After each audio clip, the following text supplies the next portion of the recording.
All right. Hello, everyone. Thank you so much for tuning in to this episode of the Geek Garage Podcast, the most inclusive and accessible nerd culture internet program on the internet, which is kind of redundant. My name is David Dassall, your host, and joined with me today is a good friend and returning guest from the Don't Be Crazy podcast, Mr. Zachary Rancourt. How are you doing, Zach? So great. So great. How are you, David? I'm very glad to hear that you're so great. I am also so great. Ooh, Excellent. Yeah. that's two so's. That means you're serious on that one. Yes. Yes. That's like S cubed or S squared. Whoa. Yeah. That's too much math for me this Yeah. late in the day. My brain is fried. I've been up for 12 hours, but that's Ugh. okay. That's what I like to do. All But right. yeah, man. I'm excited to be here. It's good to be back. It's good to be in this territory again.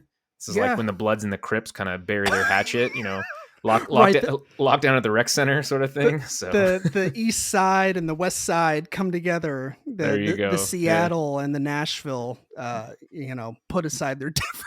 Yeah, we had so many differences. All that damn honky tonk you got down there, and all the Nirvana we have up here. We had to set that aside.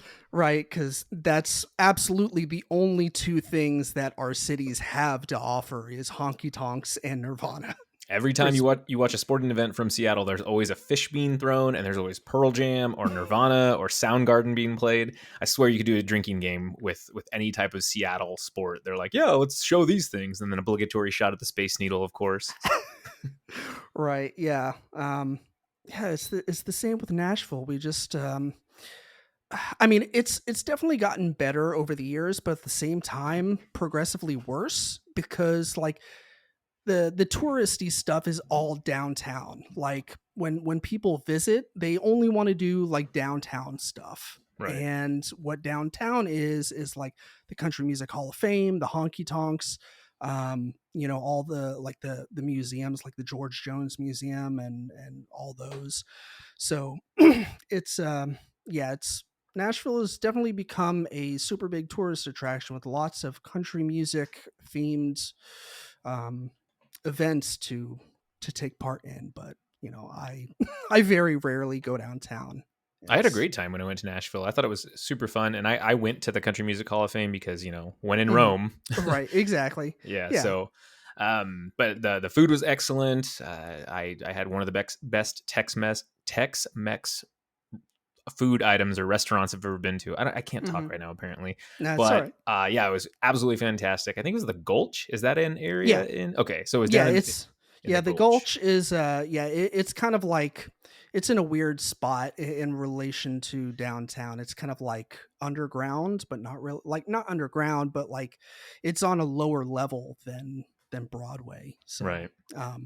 The Gulch is one of them like hip happening spots. It's not like hip as in like East Nashville hip. Like I don't know if you ventured into East Nashville at all, but like there's a few remaining like smoking bars there where you can like go in and smoke there and wow, and just get like really good beer on tap, like local brew and whatnot. There's a couple places that I like down there that's they're pretty well protected by the locals. So well, I do like the beer, so yeah. Yes, as do I. Anyways, contrary to popular belief, I guess we're not here to talk about the goings on of Nashville or Seattle. Today we're talking about death. we're gonna bring it up a notch. So you and I were having a discussion about a multitude of things the other day. I guess it was last week sometime, and somehow we got on the topic of death lightly, and I was like, you know what, that's the episode, because like we were tossing around ideas for topics to talk about when you inevitably come back on the podcast, and I was like, what about like the craziest or most infamous character deaths, like from fiction, from movies, TV, etc. And you're like, sounds good to me. And the rest was history. Well, we have yet to make history. We have to record this first, and then we will have made history. But yeah, that's exactly what we are doing today. We are going through. We made a list. We have some honorable mentions, and then we have a kind of sort of top seven. It's not. It's like a seven deaths in no particular order. I think that's what we decided on, right, Zach? Yeah, it's hard to really narrow it down. This list was hard Yeah. enough in general, Yes. because there's so many amazing deaths, as morbid as that sounds, but they're all Yeah. fictional, so they're not real. And I think we had this conversation because we were discussing Ozark, and That's right. we're talking about like the deaths in that, and then Mhm. yeah, we kind of talked about our criteria and stuff too. But Right. Yeah. We went back and forth on a couple possible different angles, like the craziest deaths or most infamous or notorious, trying to find like a right angle. And I think infamous just sounded the best. And we were able to, we felt like we were going to have an easier time with the conversation about the most infamous because it kind of in turn relates to like deaths that pretty much everyone is going to know about, that is going to be relatively spoiler free, like, you know so we're talking about like Mufasa from the Lion King, Bambi's mom, shit like that. So um yeah, we're gonna do our best to not make it like depressing. Like that's not the point of this episode at all. It's just to discuss like the endings of characters in within their respective storylines, and pay homage, Father, Son, and the Holy Ghost, and all that good jazz. there you go. For all you Catholics out there, or not Catholic, non-practicing. Um, anyways, let's. You want to get started? Let's do it. Cool. Well, since you are the guest, I will cede the first pick to you, good sir. All right. So, my favorite film, and I call it a film even though it's a trilogy, is The Lord of the Rings. I can't just watch one, and I'm talking extended cuts, baby. Mm-hmm. 15 hours. Gimme, gimme, gimme.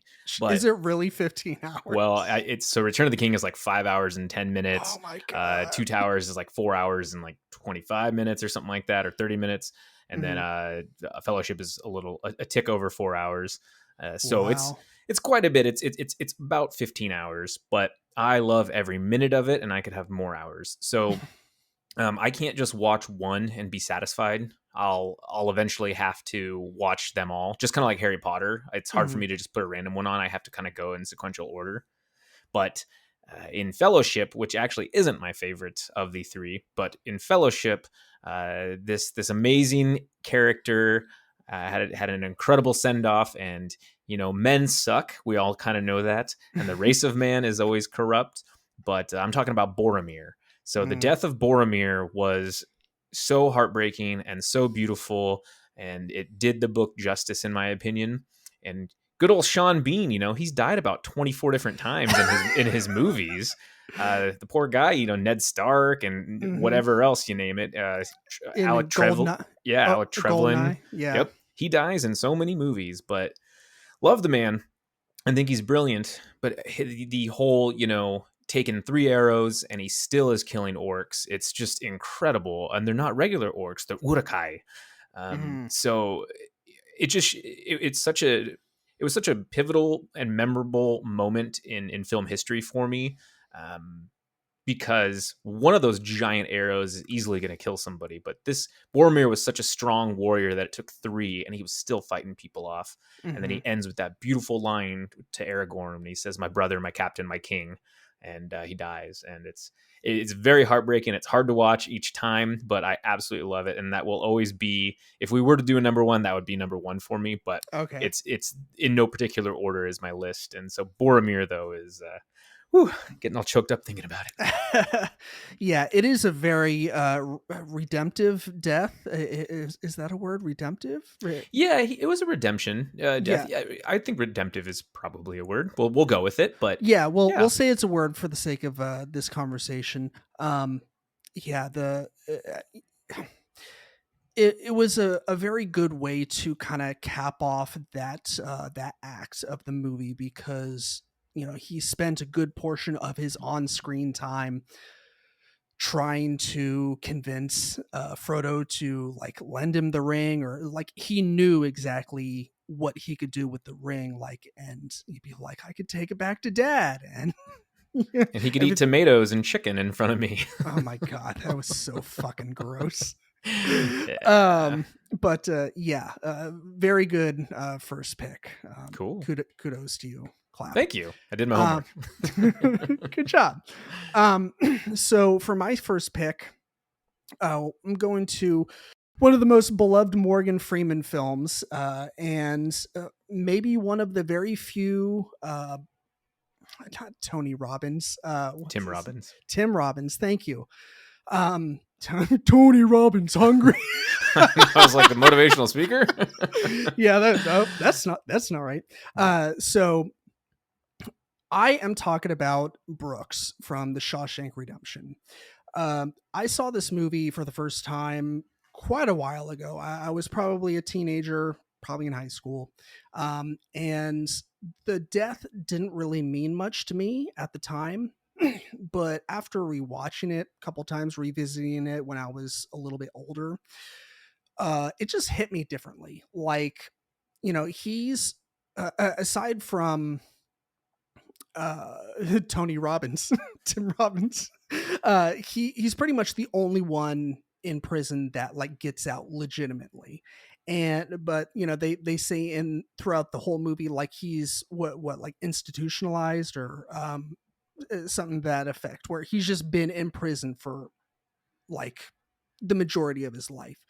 And he was excited yet scared to get out of prison. Like, he he held the that dude at knife point in the library, just because he was flipping out about getting out and not really knowing what to do. And he finally gets out, and like he just can't handle the outside world, and he ends up taking his own life. And like I said, like it didn't really mean much to me like when I saw it at a young age, but like when I got a little bit older, like it just hit differently. And I was proud of myself. I thought about that one all on my own. I didn't have to get it from any like list from the internet.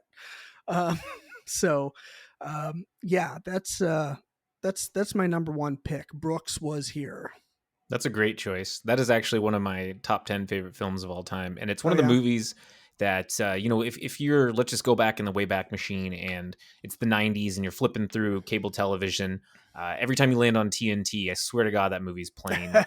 But Yeah. it's one of those films that I can pick up at any point if I'm changing the channels, and it's at any point of the film, I'll just continue to watch the rest of it. I absolutely love The Shawshank Redemption. Yeah, It's brilliant. It's wonderfully acted and written, and mhm. it's pretty crazy stuff. But yeah, you're absolutely right. And I think without getting too much into like a political discussion, but our prison systems are fundamentally broken, and the Mhm. idea essentially behind prison systems is to reduce the rate of recidivism. So basically, to reduce the rate to reoffend. But if they're a situation like this where he's institutionalized his entire life and he doesn't know how to reintegrate into the real world, I mean, it's incredibly heartbreaking. Mhm. Um, where he formed, bonds and relationships. Jake, a little crow that he Oh had. yeah. Oh my god. So it's horrible, and the fact that it's almost that kind of like the dichotomy between it of what is the actual prison? Is it the real world, or is it everything that he was dealing with in Shawshank? So I Yeah. don't know, a lot to go on there, but yeah, that was really sad, man. Yeah, that's going to be the difficult part of this episode, is like some of these deaths. There's a lot to unpack, and we kind of have to keep it under like 3 or 4 minutes per Oh, I per know. each. Just so this episode doesn't end up going like Joe Rogan style, like three and a Oh half gosh, hours. I'll give the Spark Notes versions for mine. Yeah, it's okay. You take as much time as you need. You're the guest. But anyways, yeah, go ahead with your number two pick. Excellent. So when I was a young lad at the ripe age of probably like 10 years old, 9 years old, my brother was watching a scary movie and I didn't know what it was until I started hearing knives along trash cans. And then I saw this crazy guy in a green and red sweater chasing a girl through an alleyway. And that movie was A Nightmare on Elm Street. And one of the most iconic and terrifying deaths, even to this day, is Tina from A Nightmare on Elm Street, when she's asleep and her boyfriend is in there, gets her stomach slashed, and she gets picked up and dragged along the wall, and then you end with that amazing scene of her falling and then just blood splatting everywhere. Mm-hmm. What an insane and iconic death in any horror film, any film in general, but that thing will stick with me forever. And then in the remake, the one that a lot of people didn't like, and I didn't think it was that bad actually, but in that remake they recreated it to a certain extent, but it just didn't hit as hard as the original did. Yeah. Yeah, to talk about the remake just for a second, I haven't had a chance to watch it yet. I have a feeling that I'll probably have the same opinion. Like, yes, it's obviously not as good as the original, but I feel like horror fans are pretty harsh Yeah. about remakes. Like most of the time, they're like, "How dare you try and fuck with the original?" And it's like, dude, like relax. Like the original still exists. It's still there. Like no one, like they didn't like they didn't mess with it. It's still there. Um, but yeah, that's a good one. If Nightmare was going to be on my list, I'd probably pick Johnny Depp's death. That was a good one too. But I'm probably a little bit biased in the sense where that became one of my favorite deaths of all time when I learned about the movie making behind the scenes action of how they accomplished that. Like, it's pretty incredible. Yeah, it's like such a simple idea, but like, and if I remember correctly, like they nailed it on the first take. Like they only had to do one, and they were like, "Oh, well, that's pretty good," which is great because we made like 5,000 gallons of fake blood, and it'll be a chore to make another 5,000 gallons. There you go. Yeah, but anyways, yeah, that's a fantastic pick. Cool. My second pick is this is probably I'd say my second favorite working director. I believe his next film, he says, will be his last. This was the very first movie that I saw by this director, and I am talking about Bill from Kill Bill. Lots of people die in this movie, but I just had to choose Bill because of the simplicity yet brilliance of his death. You know, we learn about in the second movie the what is it, the 5-point exploding heart palm technique or something like that. I think it's something like that. Yeah, something to that effect. Very, very long title for hitting the 5 pressure points around the heart, and your heart explodes. Walk 5 feet, and then you drop dead. And that's precisely what happened. But it seems like this is a reoccurring thing in these types of movies where the final boss battle can tend to be a little underwhelming. It seems like it could go either way. Like it's either super badass, long and drawn out, or like short and simple to the point, and it can be either like that was kind of lackluster, or like chef's kiss. And that I'm going with the latter. Like the fact that Pai Mei like only taught her, like, her training did not get off to a good start. Got off on a very bad foot. She spoke shitty Cantonese to him and badmouthed him and tried to hit him with a fucking rock. And to go from that to him teaching her his homebrewed technique that he has not taught anyone in the history of him and his tutelage is just total brilliant writing and filmmaking on Tarantino's part. So yeah, it's definitely one of my favorites. Really good choice. I love those movies, and I revisit them annually. Just excellent fight scenes. Love every minute of it. And yeah, Charlie Brown John. Charlie Brown John. It's a good one. All right. Yeah. What's your next one? Oh man, so I loved this movie growing up, and I still love it now. This is another one I put on if I just don't really have anything to watch, and I'm like, you know what? I'm going to put on Terminator 2: Judgment Day. Absolutely phenomenal movie, arguably the greatest action film of all time. It Mm-hmm. still holds up, and it was Mm-hmm. made in 1991. But when the Terminator dies at the end, or he sacrifices himself because he has that final chip in his brain, and you get the thumbs up going into the lava pit, I'm Mm-hmm. just like, it's enough to make a grown man cry, sort of thing.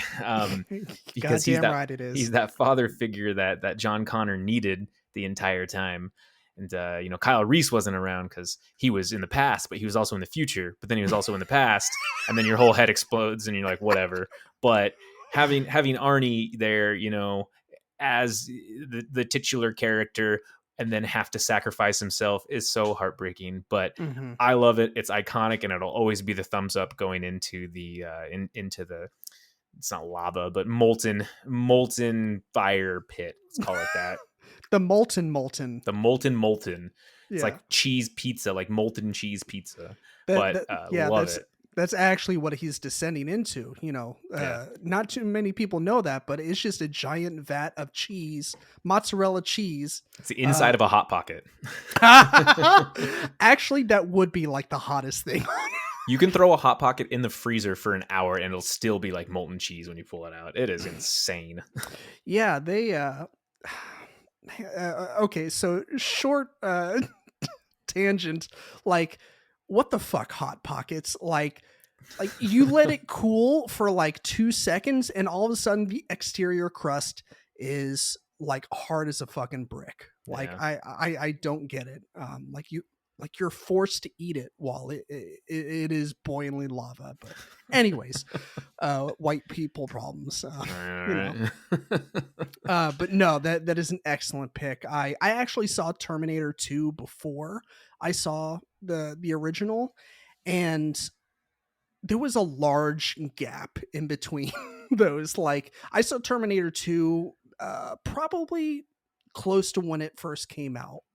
So I was maybe about 6 at the time, and then I saw Terminator the first one probably like 10 years ago when I was like 25. Wow. Yeah, so when and that was literally the first time, maybe the first time, like maybe someone told me, but then I remembered that Arnold was the bad guy in the first one. And I Yeah. was like, what the fuck is this? Like, I don't want him to be bad. But yeah, It still yeah, has like one of the coolest trailers for a film. You should see it. It's total teaser, but it gets you hyped because you're like, oh shit, and like Arnold's in it, sort of thing. right, But right. yeah, if you have a chance, you should YouTube the Terminator 2 original trailer. It'll show you. It's pretty badass. Right. Yeah, I'll have to go check that out. So my number 3 pick is I had to throw a comic book one in here, and of course this one could be procured from the TV series, the many movies rebooted like 3 or 4 times now. I am talking about Uncle Ben from Spider-Man. Um, I think one of our criteria was like no low hanging fruit, or like try and avoid low hanging fruit, like ones that could easily be discussed or um, whatever. But I had to throw in Uncle Ben because he has that great line of with great power comes great responsibility, and it becomes one of Peter Parker and Spider-Man's like living mantras, like one of the things that he goes by. Like you when you play the Spider-Man game, you literally kick dudes off of the top of buildings. But then, like, if you look down the side of the building, he actually webbed them up. Oh gosh, it's not like So- Batman that breaks every bone in the body, just right. of a thug doing a part-time job, sort of thing. Yeah, it's like those memes, like the dude's head is on backwards, and it's like Batman will be like, "Now talk." I know. I love it though. Yeah. But anyways, yeah, I don't know. I really don't have too much to say about Uncle Ben because so much has been said already. But yeah, like God bless Uncle Ben. he was the dad to Peter Parker when Peter Parker did not have a dad. He knew the role in Peter's life, but he still tried to play the part of, both uncle and dad at the same time. And he did a beautiful job of it and did a great job with Aunt May raising Peter to be a responsible, semi-responsible adult, mostly responsible, but also partially irresponsible. But, if we didn't have that mix, we wouldn't have the brilliant Peter Parker and Spider-Man. So, that's my number 3. There you go. That's a great one. Everyone knows the origin story. It's Mhm. crucial to. I mean, it was crucial to Into the Spider-Verse, where they all had iterations of it, so it just worked out Mm. really well. But yeah, that's a good pick, man. I like it. Yeah. So, Yeah. my number 4, I guess low hanging fruit, but whatever. Whatever.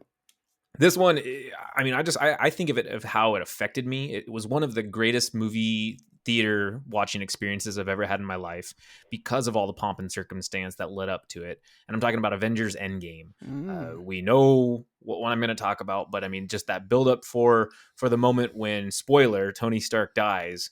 It was, what was that, 12 years in the making, where you Mhm. get the beautiful moment of the man who started it all, and then he ends it all, and just he's like, I'm inevitable, and I am Iron Man. Every Mhm. time I say that or think about that, I'm just like, oh, it's so sad. Yeah.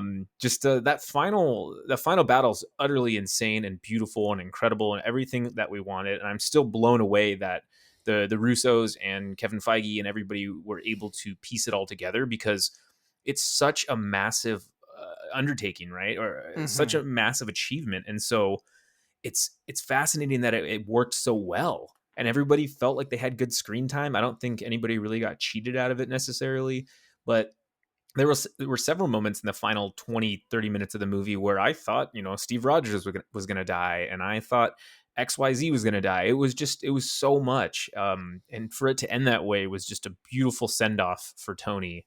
And I still don't believe it today. I'm like, no, he's alive somewhere, but it had to happen. I don't see it any other way. And Yeah. so he left us with that beautiful moment, and it was the cherry on top that we had for 12 years, that we were nursing this beautiful Marvel Cinematic Universe. So it Yeah. was it's hard. Tony Stark is a very impactful death. Yeah, 100%. They had kind of been hinting at it or building up to it ever since the first Avengers movie, where Cap, straight up says to him to his face, like, "You'll never be the one to make the sacrifice play." And in the end, that's exactly what he does, to save everyone. Ugh, Um, chills. and yeah, and like to further your point about this movie, like both Avengers Infinity War and Endgame, like, you know it's weird to wax poetically about comic book movies, but these two films are absolutely fucking brilliant. Like you said it, like everyone got appropriate screen time. Just like they were absolutely perfect. Like I hands down give them 5 stars each. Like they for what they needed to accomplish between the two movies, storyline wise, character wise, action wise, like they just knocked it out of the park for both films. So yeah, that's a great pick. And he's Low. treating her like a perfect 40. Her ears are like a 4 and a 7.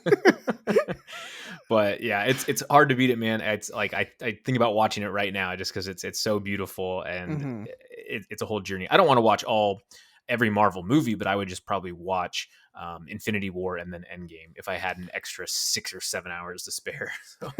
Well, I mean, I think, you know, we were doing the Marvelous Adventure with Zach, and most of the reason why we're doing it was because Zach never went through all the movies. Mm. Like I think he watched Guardians and maybe one other MCU movie, but for the most part, like he just managed to skip them all. Like he was late to the game, and he was like, well, what's the point in picking up now? Like, and so we're like, let's make that part of the podcast where we go through like timeline order and watch them all. So if you're more than welcome to come back on anytime in the future for, when we inevitably get to those episodes. I mean, obviously Zach Binks won't be there, but we can still have you on. Like I You said, go to Zach 2.0. yes, We Zach can rebuild him like the $1 billion man. So right, exactly. Yeah, just throw some additional parts in there, some replacement parts, and wham there we go. bam, thank you, ma'am. Sweet, I like it. Yeah. Oh yeah, my turn. So this is definitely some low hanging fruit as well. And once I had a respectable list. I had about 10, 12 deaths in my list, and then I went to the interwebs and I started looking up some deaths that I might have missed, and this was on every single list. And this is Mufasa from The Lion King. Uh, More than likely, for every millennial, probably the first or one of the first on-screen deaths that you witnessed as a kid, probably especially from an animated movie. But I'll be honest, I have not seen The Lion King in a very long time.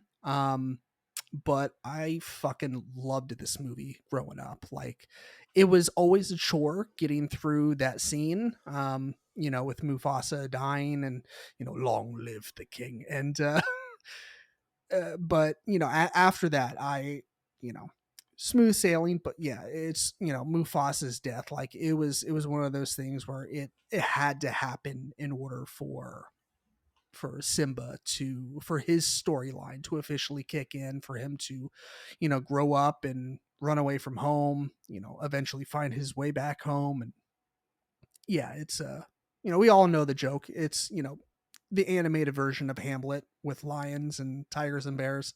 Um, but yeah, I just had to put Mufasa on here. I thought about throwing it in my honorable mentions, but it was just so monumental to my childhood that it had to be part of my 7. So I think that's important to add there for sure. I saw The Lion King like 3 times in theaters. I think I absolutely really, loved it. Oh yeah, I absolutely love The Lion King, and yeah, it's very iconic.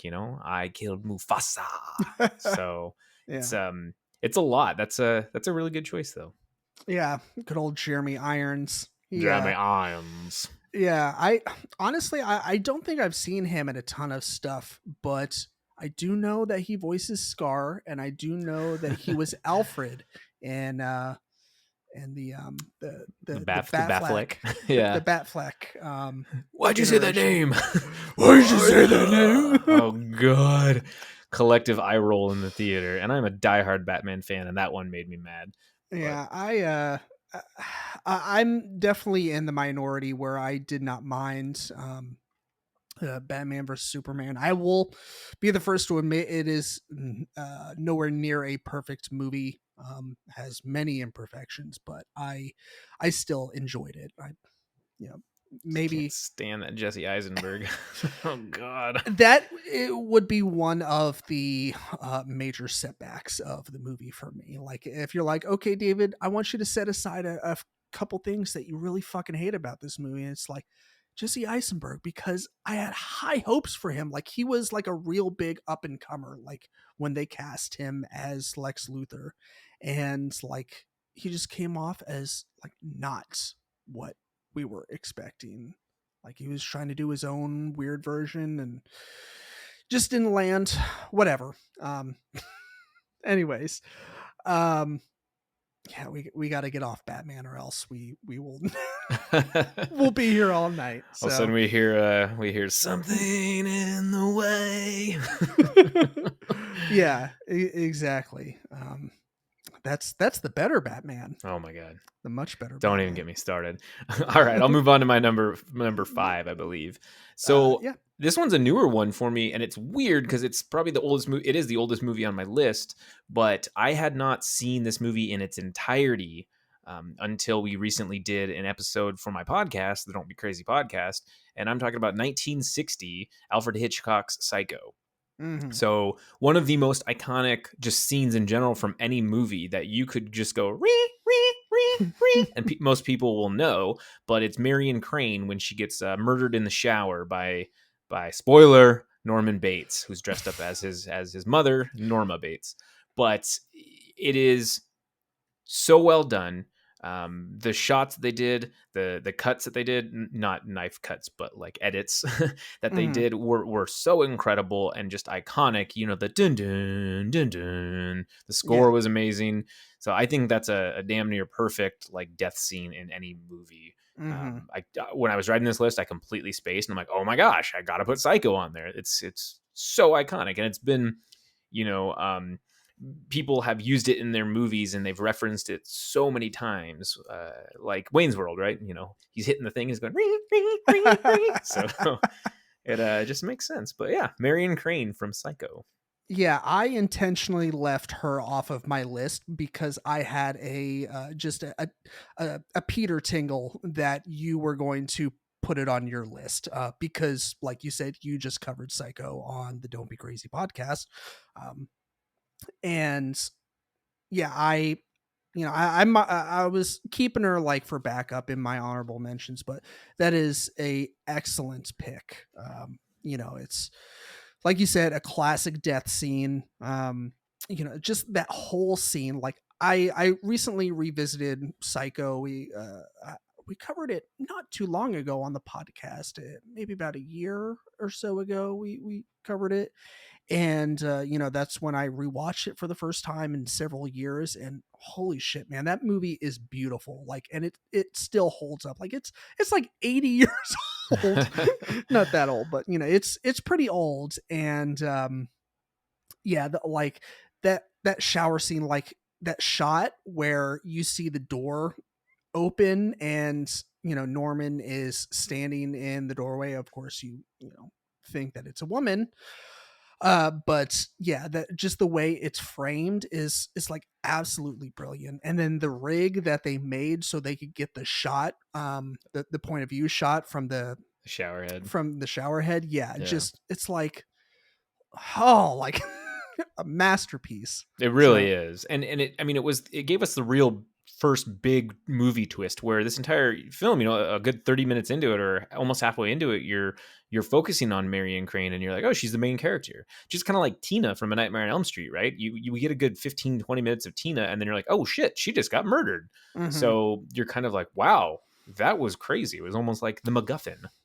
Yeah, yeah, that was a big deal, and you can read all about the history and trivia behind the movie, like how Hitchcock would not let, like he would lock the doors when the movie started, like he would not let anyone come in late, just so the movie wouldn't spoil. And one other piece of information that I love is like, as soon as he read the book Psycho, he bought all copies in existence so that no one else could read it. Um, I don't know if you know that. Like, I couldn't remember if you covered that on your episode or not, but I just thought that was like so crazy of Hitchcock to do. He was like, I'm gonna buy every single fucking copy of Psycho so no one knows the ending. Oh gosh. Yeah, Yeah, no, I don't think we covered that. That's actually incredible. yeah, he's a crazy person, but yeah, that's an excellent pick. So yeah, good job.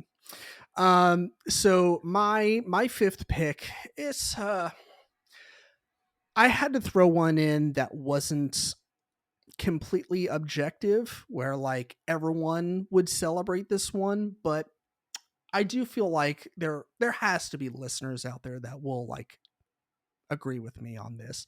Um, Roland Emmerich is not known as like the best filmmaker of all time. He is responsible for like one of the worst Godzilla movies we've ever had to fucking lay eyes on. Um, I haven't seen Moonfall yet. It actually looks not terrible. Have you seen it? I haven't seen it yet, but I've it doesn't look. Yeah, we had a conversation about this. Justin loves disaster movies. Everything Yeah, I've yeah, seen I and read remember. are like, dude, this movie is terrible. But yeah, I'm gonna stay away from that one probably. But you do you. So Yeah, I don't know. That will probably be a streaming watch once it hits, either Netflix or HBO Max or whatever.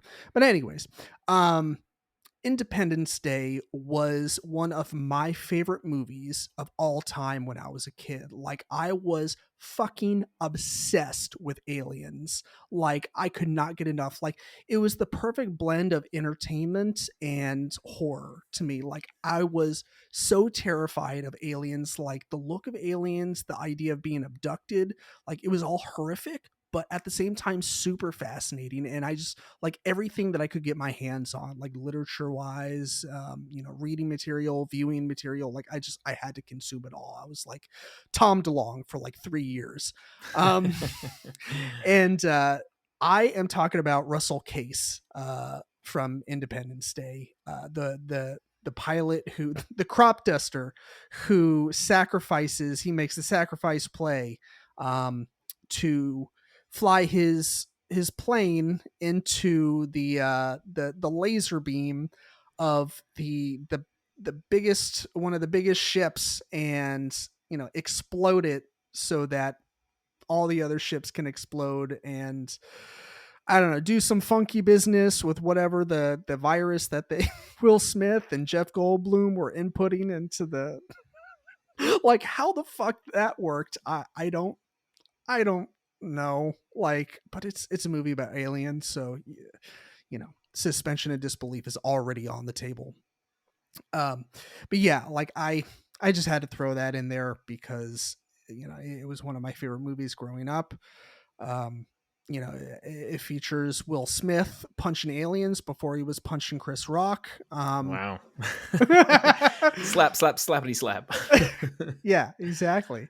Um, so yeah, like I said, I just it's not an objectional like, oh yeah, like remember this one, but like I said, I just had to throw it in there. So I love it. It's a great pick. Hey boys, I'm I'm back. back. Love it, man. Yeah. That's like a guilty pleasure of mine too. That movie, just because it's.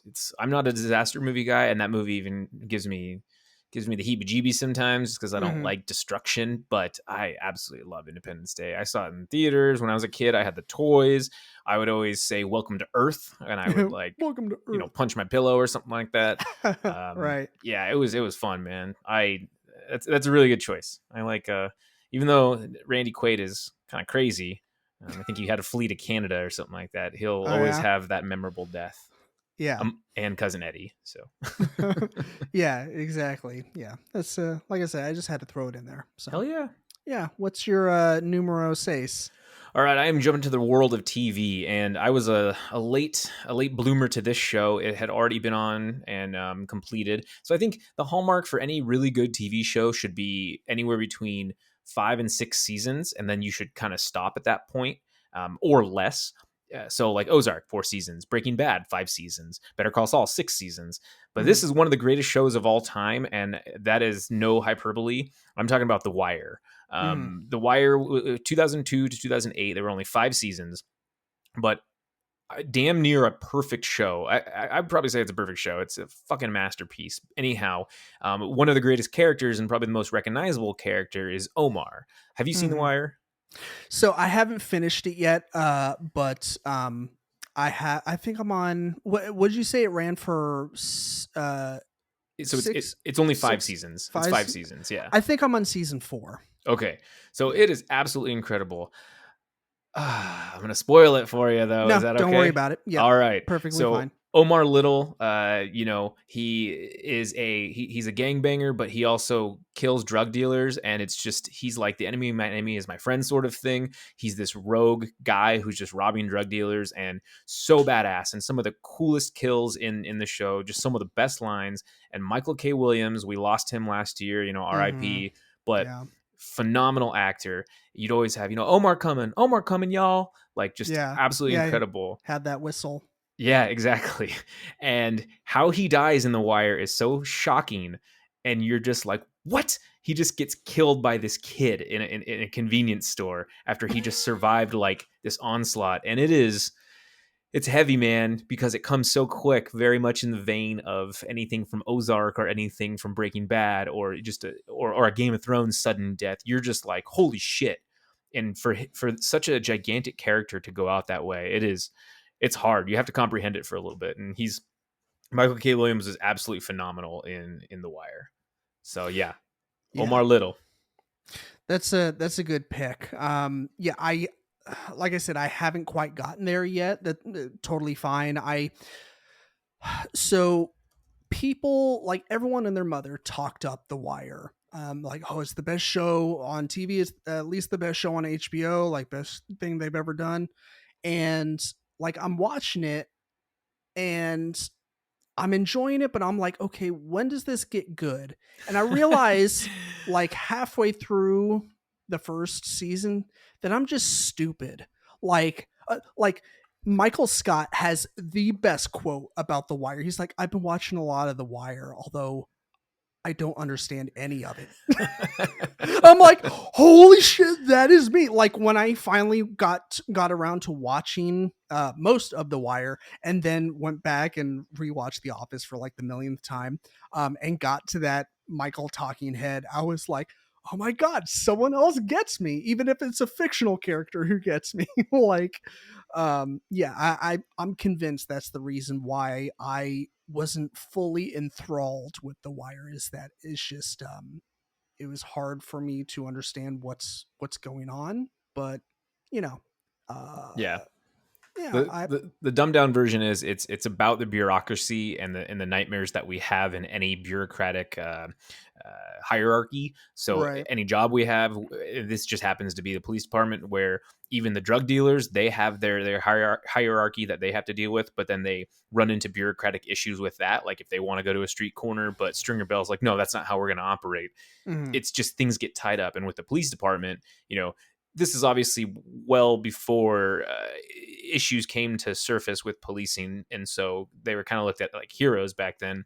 But with certain evidence finding and ways that they would do things, like McNulty breaking kind of the law in order to the ends justify the means sort of thing, that's Right. where it tiptoes, and you're kind of like, but he's right, but then it just gets thrown out and you have to Mhm. deal with it. And it's like, holy shit. Like the Amsterdam season, that's season 4, I believe, where he puts all the crackheads into that little neighborhood. And Yeah. it's such a radical idea, and it mirrors real life, right? Where Right. people are like, clean up the homeless, get rid of drugs, but we don't have a solution. It's like, well, here's the solution. Well, we don't like that. It's like, then what do you want, sort of thing. Right. So, and it's beautifully acted and written, and it's freaking phenomenal. I don't want to talk too much about it, but yeah, it's Sure. so good. So Yeah, it's a damn good show. It's of course it'd be best to finish it and then make my final judgments, but as of right now, it's definitely not my favorite HBO show. Like there's some classics out there like 6 Feet Under, and The Sopranos I liked pretty well. I'm not super into like mafia stuff, but I did like The Sopranos. um I'll have the salad on the side, and if it's on the side, I'll I send it send back. if it's not on the side, I send if the salad's on top, I send it Yeah. back. I'll have the gabagool. Oh my god, yeah! Like when I watched The Sopranos for the first time, I'm like, "Holy shit, that's what it's from!" Yeah. Because it's like actually spelled capicola, or that's how you're supposed to say it, but for Cool. some reason, Gabagool. yeah, like it's just not as fun as the gabagool, Gabagool. the gabagool. Yeah. Anyways, so let's see. So for my number 6, I'm going with. Speaking of deaths that we're still not fully convinced happens, like you're just in denial about it. Um, so in the Harry Potter franchise, there's quite a few people that die, unfortunately. A few of them bad, lots of them good, and they most of those good ones, if not all, they were really tough to say goodbye to those characters. But the one that always hits me the hardest whenever I reread the books or rewatch the film series is the uncle, Sirius Black. And I like I said, there's a lot of deaths to choose from. There's the Weasley twin. There is you know there's There's Snape. Cedric. Yeah, Snape. There's Cedric, who was like the first big monumental death in the series. That was, a big one where, shit got real and they're like, holy shit, there's stakes to this. And then the whole next movie is everyone not believing them. But yeah, Sirius, I remember listening to the audiobook and I was like, nah, like I was like the dad from Mars Attacks when he sees Jack Black's character Yeah. like go up in a plume of green smoke. He's like, nah, it didn't happen. Nah, it didn't happen. Like that was me, like listening along. I was like, no, like he's totally gonna come back and like the Half Blood Prince. Everything's gonna be fine. But as we all know, he did not come back. But yeah, it's just like he was the closest to flesh and blood that Harry had. That he actually felt akin to, that he felt like he was actually related to and had an emotional and spiritual connection with, because fuck the Dursleys. So yeah, that one probably hit me the hardest out of all the deaths. Of course, Snape is super tragic, and also shout out to my wonderful wife Lindsay. She threw out Snape on the Facebook poll. Nice. That was another thing I forgot to mention. We can do it after our picks. Yeah. But she threw out Snape. Of course, great pick. Always is like the number one tattoo that everyone likes to get. That's a Harry Potter fan, or just it's one of the most infamous quotes because it's one word, but it encapsulates so fucking much. So yeah. Anyways, Sirius Black. That was my number 6. I just had to put it in there. I agree. He was my favorite character in Harry Potter, and I was so upset when I was younger and I read the books, and I'm like, are you kidding me? I was like, you're going to do him like that?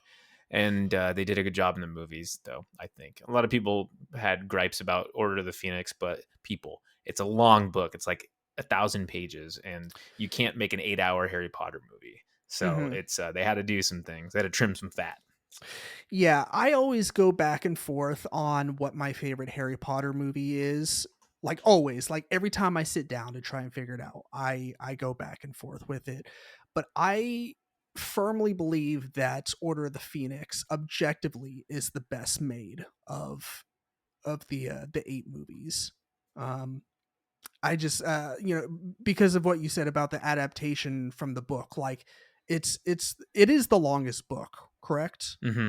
Yeah. So they had a lot to adapt into the movie, and I just think that David Yates he did an amazing job with adapting it and directing it. So I agree completely. Yeah. Anyways, what is your last pick, good sir? All right, we are going to 2008 to 2013. This I just gave a rant about basically criteria for an amazing show, and I talked about it, Breaking Bad. So that lasted 5 seasons, and it was a damn near perfect show, with the final 3 episodes being some of the greatest episodes in TV that I will ever see. Now, if we had more time, I would sit, and I will die on this hill, I would sit here and say that Better Call Saul is a better show than Breaking Bad. Ding, ding, ding, ding, ding. But that's not just me as Hector ringing the bell. There you go, the chicken man. that was me agreeing with you, but yeah, yes, carry exactly. on. So, but we did have Ozymandias, which was a freaking perfect episode.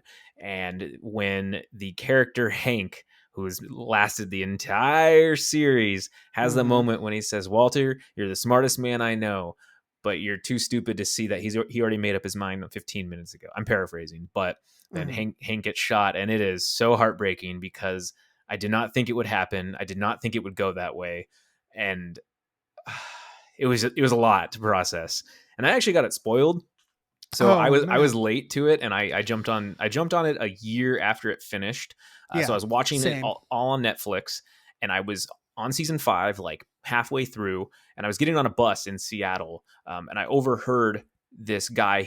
A police officer was walking by. He's like, "Oh, you look like Hank from Breaking Bad." He goes, "Yeah, hopefully I don't end up in the same fate," or something like that. And I just go, "God damn this It's like, fuck the police. I was so mad, and I'm like, whatever. So now I gotta go binge it, and so I did, and sure enough, he died. So I was just like, Yeah. but it still had a really, really profound impact on me. Mm-hmm. So I love Dean Norris. He was so great. Total Recall. He had the crazy face. He's been in a lot of other movies too. Just love the dude, and it was hard to see him die. It was cool to see him in Better Call Saul, though. That was fun. Mm-hmm. Right? Yeah, he is a fantastic character actor. Like, he plays a cop in like 15 different movies. I know. I think he is a cop in real life. Yeah, like, he just plays that part so well. Like, he was the police officer that pulled the family over in Little Miss Sunshine. Oh yeah. Like, there's been a couple other like one-off, like he was the SWAT leader in T2 in Terminator 2. Yeah, he was one of the SWAT leaders. Yeah, maybe that's what I also recognize him from. It's a very bit role. Sure, but yeah, this is a excellent pick, and way to go for the non low hanging fruit. You could have easily went for Walt, but yeah, like his death, like, I don't know, me personally, if I saw his death coming or not. Like, typically I turn my brain off when I watch stuff, because I'm not one of those people where they like to like try and figure things out and be like, I was right about that. Like, I just like to let the information enter my brain as it's happening. So yeah, that was a total shocker, and probably the most heartbreaking of all the deaths. Cause like, Hank, he was always like kind of an a-hole, but when stacked up against like Walt, like, he was especially since Hank had so many close calls, like with the twins, right? That whole shootout. And I mean, he just had so many close calls, and you're like, he's going to die this way. It was heartbreaking. Mike Ehrmantraut's death was really sad. Gus's death was awesome. You had a lot of good moments in for lack of a better term, good deaths in that show and in that series. But that was a hard one to watch, man. Yeah, definitely.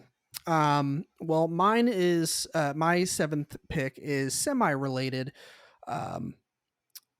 This show ran from like 2008 to 2013, and it's called Breaking Bad. I've heard of that show. Yeah. So yeah, when you started talk, I was like, oh shit, his last pick is Breaking Bad.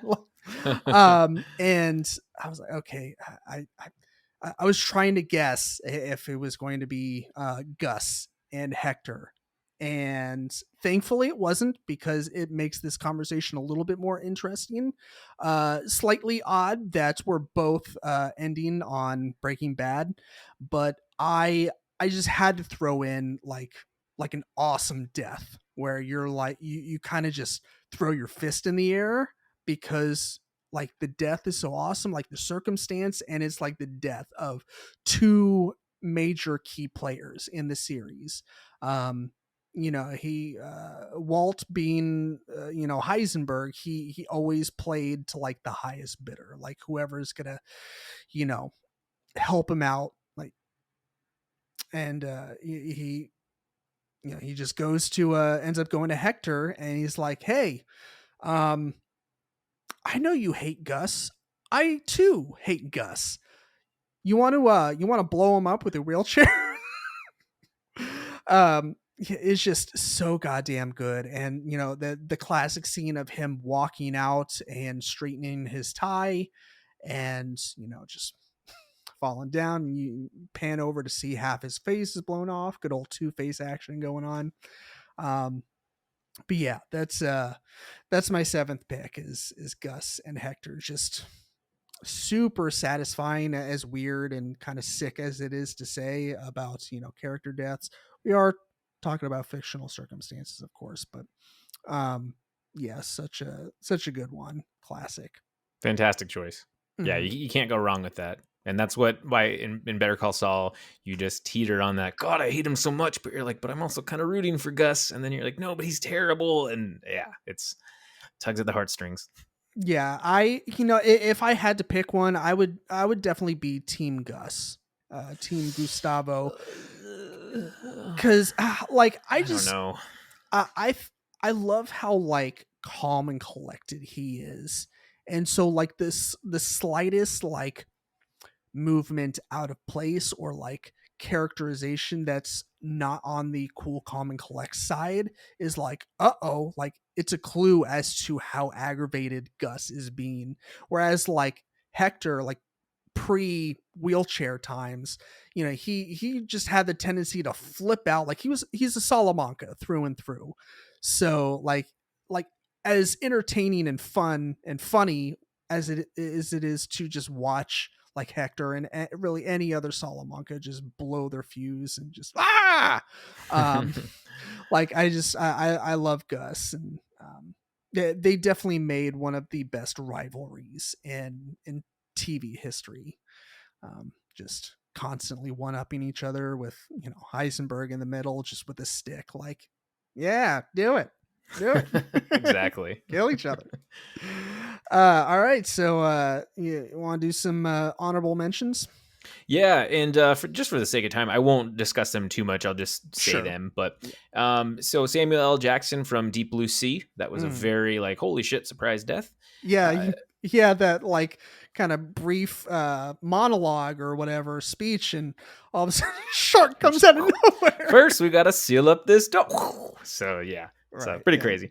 Yeah. Dr. Hopper from The Thing. The Thing is yeah. one of my favorite movies of all time, and that chestburster scene is Mhm. so terrifying, and it creeps me out today, but it's amazing.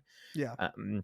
Logan from the movie Logan. Yep. Hugh Jackman. Here's a man who's been my Wolverine for 14 years or however long, and to see him go out was so bittersweet because you knew it was going to happen, and the entire movie, I knew it was going to happen. But Logan, Obi-Wan Kenobi, of course, that's a very iconic death, but it still doesn't lessen it by any stretch. And then the alien chestburster on John Hurt. That was incredible to see because he's laughing, coughing, and it's just such an iconic "what the hell is going on?" And then bam, and then I'm gonna bite you with my little mouth. Sort of I'm gonna get you with my little mouth too. Oh no, you get back in there, little mouth. Get back in there, little mouth. I'm gonna get you when we eating them. What about you? What are your honorable mentions? So yeah, I got a couple. I got Malcolm Crowe from The Sixth Sense. I'm gonna be honest. I did not. I just know him as Bruce Willis's character. Yeah, there you go. Yeah, like the last time I knew that his name was Malcolm or Malcolm Crowe was the last time I watched The Sixth Sense, like a couple years ago. But yeah, of course, classic death. I still have yet to run into anyone who will admit that they figured it out, that knew he was dead the whole time. I don't think it's possible to know. It's just so yeah, I had to throw that one in there. Charlie Graham from Hereditary. I thought this was kind of like an updated, like Psycho, like death with Marion Crane, because you couldn't really gather too much from the trailer, like who's gonna live, who's gonna die, except for the part in the trailer where someone's literally on fire and it's the dad. So yeah, spoiler alert, he Gabriel dies. Burns. Oh! Am I right? But yeah, that death like totally took me by surprise. I was not expecting it, and I was not expecting her to go out like that. That was fucking crazy. That was insane. Yeah, that was shocking. One of my Christmas gifts from my wife this past year was the A24 has a excellent gift shop part of their website where they sell some pretty cool stuff, and she bought me the hardback bound screenplay that has like stills from the movie, and that is one of the stills from the movie is her head like on the ground, like all covered in ants. It's just so nuts. Yeah, it's very gross. Anyways, sorry, I'm taking too much time with these. I put Logan on there as well from Logan, one of the best iteration of the live action Wolverine ever. I put Jack Twist from Brokeback Mountain, Han Solo from The Force Awakens. I am one of those people, just going to throw it out there. I fucking loved the the latest trilogy that we got. A lot of people had problems with one, two, or all three of them, or a combination of those. But I loved this trilogy, and Han Solo was had to throw that one in there because he made the sacrifice play. Like, he had faith in Ben that he would eventually turn back, and he knew that he would have to sacrifice his life in order for him to be able to see that. So, Yeah. um, I don't know if it's I think it's Fontaine from Les Mis. I This came off of a list that I found. I was like, oh yeah, I remember this.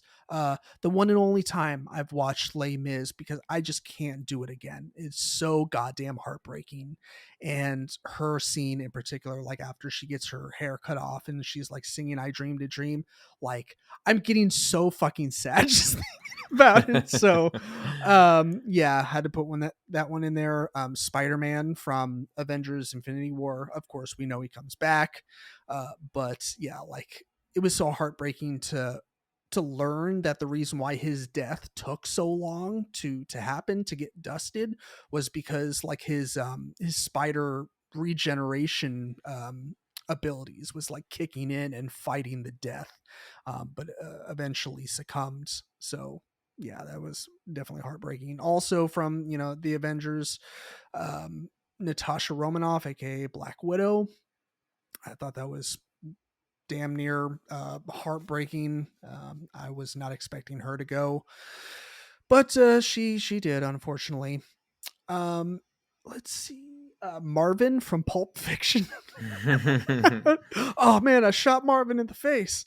Um, and let's see, and then last but not least, I think this was my only fiction pick. Robert Bob Paulson from Fight Club. Aw. Yeah, Meatloaf. Bob. Yeah. Bob had bitch tits. Yeah, Fight Club is it's definitely within my top 5 favorite books of all time. And Chuck Palahniuk, he is definitely my favorite author. But yeah, the movie version of this, it nailed this death scene where they bring him in and like they're about to handle him just like you know like Project Mayhem was raised to handle death. Just put him in the backyard to be fertilizer, and he took a moment to remember him as he the AA going, or the all the other billions of clubs that he, or not clubs, but meetings that he belonged to. He met Bob in, and he was he helped the narrator like come to terms with a lot of his emotions. And he has that line where he's like I cried and I cried and I cried, and that night I slept like a baby. And it's like, god damn, like Yeah. everything out there about like I'm not going to say the burdens of the white man, because that's not correct, but yeah, it's just I thought a monumental death that I had to mention, and I had to sneak one in from the books too. So There you go. yeah. Anyways, we're going to segue from the topic of death to the topic of our shit that doesn't suck. Shit that doesn't suck.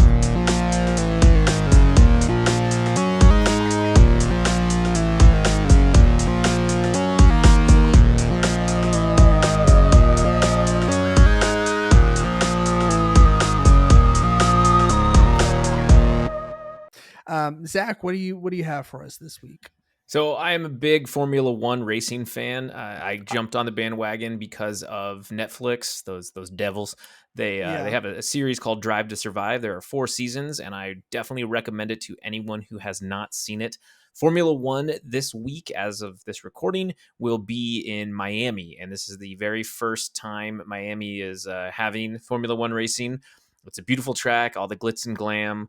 It's I'm telling you right now, if this were a stock, you need to buy Formula One, because it will get very, very popular, and it's already growing like crazy. And it's so fun to watch. It's not NASCAR. They don't go in circles. The tracks are windy. There's chicanes everywhere. There's DRS zones, which are basically you can pass through, overtake people and just at super crazy high speeds. We're talking like 200 miles per hour, all that kind of stuff. It's very, very intense. But if you're interested, start watching Drive to Survive on Netflix and you will be hooked. It is a phenomenal sport, and I want to spread the word, spread the gospel of Formula One to everyone. So yeah, this weekend is when it kicks off. So tomorrow, on Friday the 6th, actually, is when they'll do their free sprints. Then Saturday is qualifying, and free practice, I should say. And then Saturday is qualifying, and then Sunday is the actual Grand Prix. So yeah, F1, get on it, baby.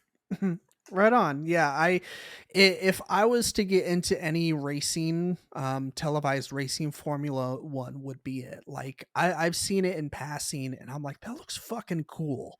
And I loved games like Gran Turismo when I was younger. That was like my very first like PlayStation 2 game. I know that's not the same as Formula One, but yeah, I have been meaning to like make an active attempt to watch that show on Netflix and then watch some actual races. It's just you know, it'll happen one of these days. Hell yeah. So yeah, that's a good pick. So let's see. Actually, I have like three, but I'll just talk briefly about them. So I watched the new docu series. It's only like two parts about John Wayne Gacy, Conversations with a Killer. It's the John Wayne Gacy tapes. So they play all this recorded material with interviews from him that had never been released up until now. So that was pretty interesting. I didn't know anything about John Wayne Gacy. Like I knew cursory knowledge that, you know, your everyday person would know, but for the most part, it was like 98% new information. So that was pretty good. Not a huge time commitment. Like I said, it's only 2 episodes. The Girl from Plainville, which is based off of the girl who texted her boyfriend to kill himself, does a very good job of showing you both sides. Obviously the actual documentary is superior because, you have the objectional truth in there. But the series was pretty good. Elle Fanning, she's a fantastic actor, and of course she killed it. And then Tony Hawk, the Until the Wheels Fall Off, just hit HBO Max. A fantastic documentary. It's just one movie. But it is a little long. It's about like 2.5 hours, I want to say, or maybe 3 hours, but well worth the watch because it does kind of start at the beginning and go to like his current moments in his life. But it is crazy learning the kind of shit that guy went through. Like when he was younger, just like his dad like had a huge hand in building the skate scene into what it is, like as far as competitions go. And he just had he owned a house when he was in high school. Like he was about to graduate and he already owned a house. Like that's how nuts his life was. And then he just gave up skating for a couple years when he was like in his early 20s, like at the height of his career. He's just like, you know what, it's not fun for me anymore, because like he was so good at what he did, like that, and no one even ever came close. Like he was just taking home the gold and trophies and everything that he competed in and left everyone in the dust. That like it was not fun for him, not because like he's like, I'm so good, like it's boring. Like it was because like people put him on a pedestal. It was one of those like it's lonely at the top kind of things where he was constantly expected to one up himself, and he felt like this extreme pressure to constantly get better and put his body more and more in harm's way to pull out these like impossible tricks. Right. So it's just a fascinating documentary. So yeah, that's sorry, that's my last one. I kind of took up too much time there, but it's all good. Yeah. Did you have anything from the Facebook poll at all? Yeah, a lot of what we covered was actually what was thrown out on the Facebook poll. There was a lot of Harry Potter stuff, a lot of like familiar fandoms. I think my wife Lindsay, she also threw out Rue from the Hunger Games. Ooh. I know a lot of people are hit and miss on the Hunger Games. You kind of either like it or you don't, and that's fine. It's young adult. Um, but yeah, there was like a lot of young adult stuff.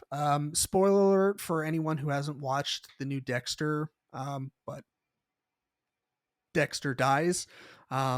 So Shock and yeah. awe.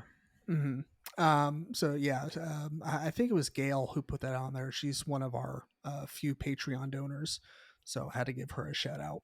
Nice. Thank Uh, you, Gail. yeah, thank you, and thank you for your continuous contribution. Um, but yeah, Zach, you got anything else before we put a pretty little bow on it? No, David, thank you for having me again. It's great to see you. It's great to hear your Absolutely. voice. Yeah, go ahead and plug the DBC podcast. The prodigal son has returned. The prodigal. Our balls are in your court. Yes. So I have two podcasts. One is called The Top 5 Podcast, where we do similar stuff to this, where we just talk about a random top 5 category, and it is pretty fun. And then the other one is a movie podcast, because I like to talk about the movie films there. It is called the Don't Be Crazy Podcast. A lot of fun. My friend Justin and I do it, and you should totally check it out. It's great. We are available on every major podcast streaming app. If you listen and you follow and you like, go ahead and leave us a 5-star review, because it really helps, and I'll give you a little thumbs up or something like that. I don't know. So yeah, good times, man. Awesome. Yeah. Got to get those plugs in there. And once again, thank you so much for coming back on the podcast. I fully and greatly appreciate you coming. And hopefully I'll be able to insert myself back into your podcast soon as well. Yeah, man. We'll get you there. I'll weasel my way in at some point in time. That's what you do best. I'm gonna do what that little stickler does best: stickle. There you go. Anyways, yes, thank you, Zach, and listeners, thank you so much for tuning into this electrifying episode. Like Zach said about his podcast, please give us a 5-star rating, 5-star, 1-star. None of this middle of the road bullshit. You commit to the bit, goddammit, or I will take a shit on your porch. Calm down, Amber Heard. Oh, I see what you did there. Yeah, so you can leave ratings, I believe, on Apple Podcast, Spotify. I think you can do it on Amazon, Stitcher, and Google, I believe, as well. Did Google Podcasts finally add it? I think so. Okay. I had stopped mentioning Google Podcast completely because it seemed like no one was really using it, but maybe they're stepping their game up. Yes, check out our all our social media. We are active on everything, but we are the most active on our Facebook group. It is free to join. You don't have to subscribe to our Patreon, although it would be quite cool if you did.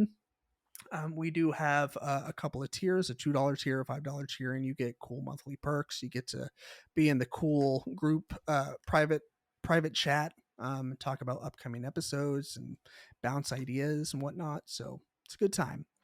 But yeah, I believe that will do it for this episode. Like I said, thank you for tuning in. Zach, once again, thank you for coming on.